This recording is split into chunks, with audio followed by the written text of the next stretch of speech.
All right, guys, men lie, women lie, numbers don't. The 2024 Ford Mustang is up 55% in sales in August of 2024.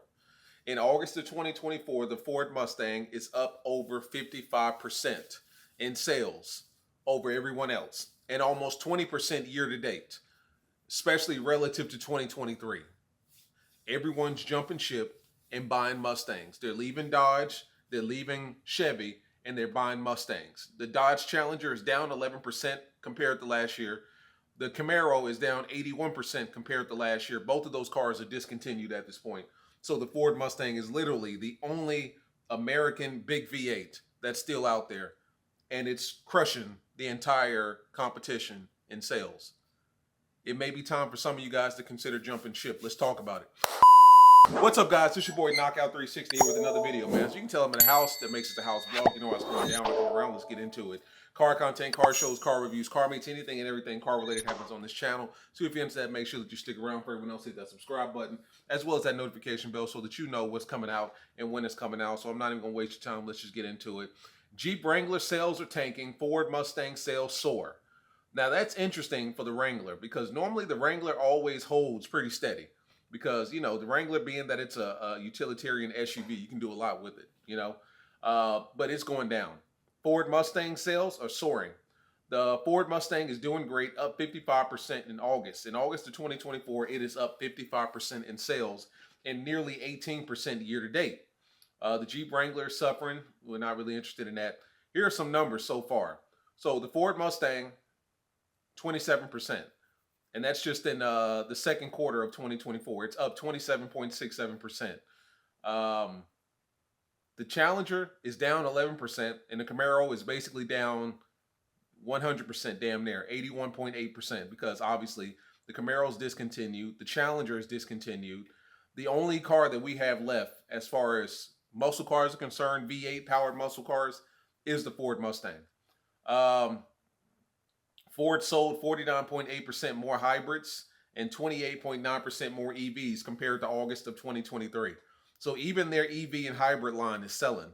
The discontinuation of rival muscle cars is considered to have played a huge part in this increase. Let's keep it 100 here. The Challenger is gone. Basically, the Charger is gone too until they drop the new bullshit that they're going to be dropping. Let me take you down a little bit. Until they drop the new bullshit that they're going to be dropping at the end of the year, which nobody's excited about, let's be honest here. So let's not act like the 2025 or the 2024 Dodge Charger is just going to blow everybody's minds and they're going to take over again. That's not the case. You know what I'm saying? Let's be real here. When that new Charger drops, it is what it is. Like, it's not going to be anything particularly interesting. You know what I mean? Give me 1 second here.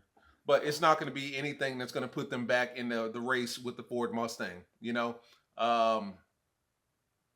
That's the only thing that's really being waited on that the Ford the market is waiting on is the new Dodge Charger to make its appearance. But I mean, truth be told, I don't know anybody that's interested in buying that car. You know, everyone apparently is buying this new Ford Mustang. You know, 16,394 units sold in 1 month, 49.8% jump compared to last year.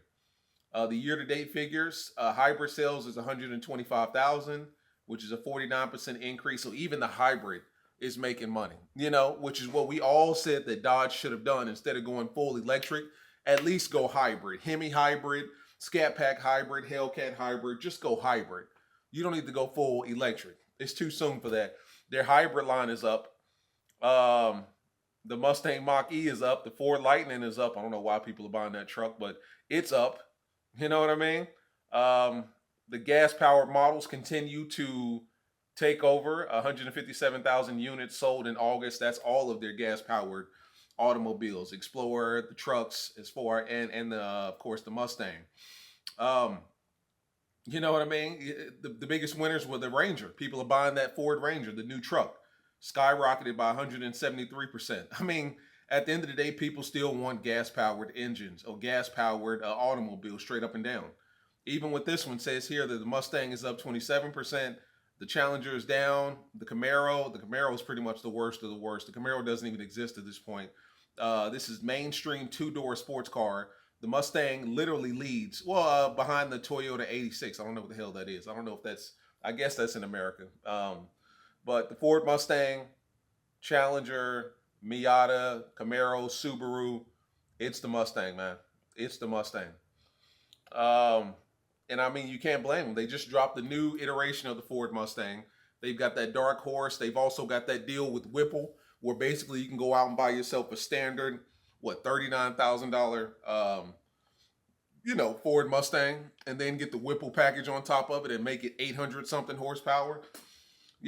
Ford sticking to their V8 roots is it's showing through, because they're making money on this in this section. They're taking over at this point. I just got to be honest here. So I mean, a lot of people are asking, and I've seen a lot of comments where people have jumped ship. People traded in their Charger and their Challenger for Mustang, because a lot of people are going from like, maybe a GT Charger or Challenger, or even an RT Charger or Challenger. And it's one of those things like, do I want to upgrade to another Scatpack? See, that's the biggest thing. If you're in that market where you have a RT or a GT or something, let's be honest here. Like in my case, I've had the Rally, the Scat, and now the Cat. They all look the same interior wise. They all function the same interior wise. That Uconnect screen is the same for all three, and that's since 2015. Nothing has changed. The only thing that has changed is the power. Just give them a bigger engine. It's like the new Apple iPhone. The 16 looks the exact same as the 12 and the 11 and so on and so forth. All they give you is a faster chip and a better camera. That's exactly what Dodge does. Interior the same, exterior the same. Just give them a bigger engine, bigger supercharger. You know what I mean? Just give them that. And they'll keep coming back. So a lot of people want something new. Let's be honest here. Because a lot of us have been in the Dodge game since 2015, 16, 17. And if you're like me and you've had Rally, Scat, now a Cat, it's one of those things like, I want something new. I want something completely different. A lot of people are jumping ship and going to the Mustang. Because the Mustang's got that completely redesigned body, interior and exterior. And they're still giving you that big V8. And it's a Mustang. It's going to put down power. Come on now. It's going to put down power. And it's going to be loud as hell. And every shop is going to have parts for it. So it's not like you're ever going to run into a situation where you can't find Ford Mustang parts. It's a Mustang. It's the American staple when it comes to sports cars. Like, I don't even think the Mustang's considered a muscle car at this point. It's a sports car, just like the Corvette. So you're never going to run into any issues where you can't find parts for a Ford Mustang, So a lot of people are jumping ship. They want to stay in that American V8 segment. Chevy has nothing to offer. The Camaro's dead. Not even dying. It's dead. The Corvette's cool, but there's nothing practical about the Corvette. The Corvette is strictly a sports car. You know what I'm saying? An American sports car in the sense that maybe you and your lady or you and your son or daughter, and that's it. Like, there is nothing else you can do in that car. The trunk is extremely small. It's strictly a sports car. That's all it is. So you can't do anything with it. So that's why a lot of people don't jump on the Corvette, because it's just a one-trick pony. The Mustang, however, is a different story. Even though it's two doors, still has a back seat, still has a nice sized trunk. You can do a lot with it. Not to mention, you can get on the drag strip and smoke a lot of damn cars. You know what I mean? A lot of damn cars.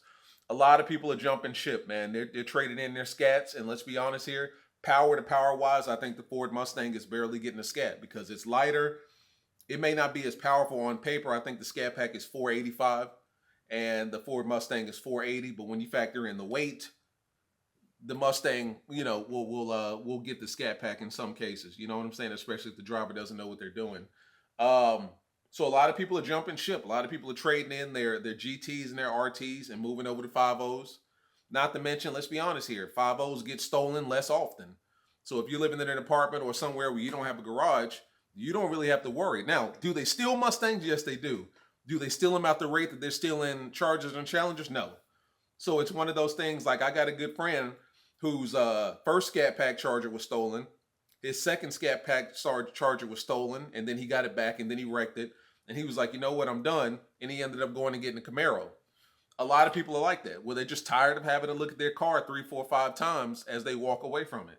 With the Mustang, not always the case. Like, they haven't really found out that Mustangs can be stolen on that type of a level, So a lot of people are not stealing these cars at that level. So with that being said, a lot of people will make that jump. They'll switch over and go and get them a Mustang as opposed to another Charger or Challenger.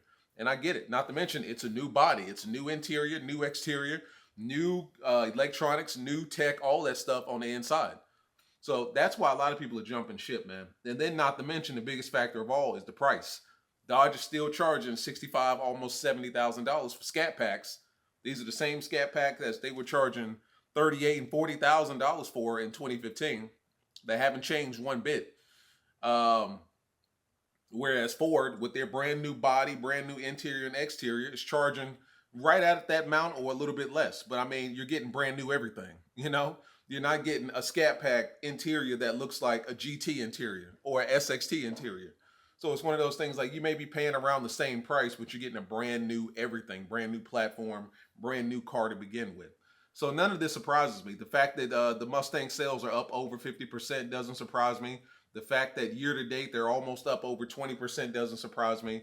It makes perfect sense. People are ready to switch over. And the CEO at Ford has already doubled down on the V8 and basically said, we will be the only company in America still putting V8s in our sports cars. They're doubling down on that. So if you're a V8 enthusiast like myself, and I'm sure you are, it's reassuring to know that your company is always going to have a V8 engine in the car, as opposed to Dodge, where it's like, yeah, the V8's dead and we're going to straight six or electric. You know what I mean? We're going to straight six or electric.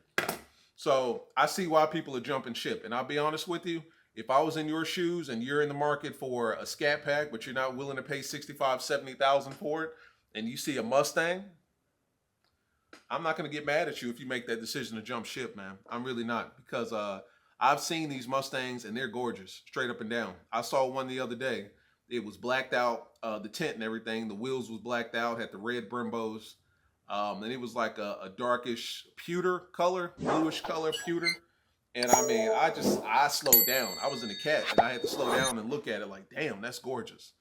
Gorgeous car, gorgeous car. So I can't blame you guys. If you want to make that decision and jump ship, now's the time, because nothing that Dodge is putting out looks promising at all. I'm just going to keep it 100 with you.